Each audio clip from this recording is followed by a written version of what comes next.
प्रशासनाचं लक्ष वेधण्यासाठी जस्टिस फॉर घोडबंदर रोड या बॅनरखाली कासार वडवलीमध्ये बैठकीचं आयोजन करण्यात आलं होतं। या बैठकीला घोडबंदर परिसरातील 80हून अधिक हाऊसिंग सोसायटीचे अध्यक्ष आणि पदाधिकारी उपस्थित होते। या बैठकीमध्ये अवजड वाहनांची वाहतूक, अनधिकृत फेरीवाले आणि पार्किंगच्या समस्या यावर नागरिकांनी आवाज उठवला। दरम्यान खासदार नरेश म्हस्केंनी येत्या बुधवारी संबंधित विभागांसोबत बैठक घेण्याचं आश्वासन दिल्याची माहिती जस्टिस फॉर घोडबंदर रोडच्या पदाधिकाऱ्यांनी दिली आहे।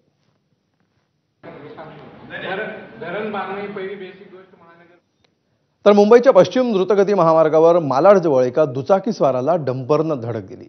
या अपघातामध्ये दुचाकी चालकाचा जागीच मृत्यू झालाय, तर आणखी एक जण गंभीर जखमी असल्याची माहिती आहे। बोरिवलीहून अंधेरीच्या दिशेने जाणाऱ्या मार्गावर हा अपघात झाला।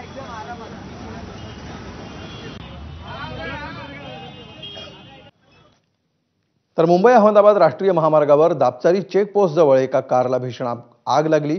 कारमधील सर्व प्रवासी सुखरूप असल्याची माहिती आहे। शॉर्ट सर्किटमुळे ही आग लागल्याची माहिती आहे। कारमधून धूर येऊ लागल्याचं कळताच चालक आणि प्रवासी उतरले, त्यानंतर संपूर्ण कार जळून खाक झाली।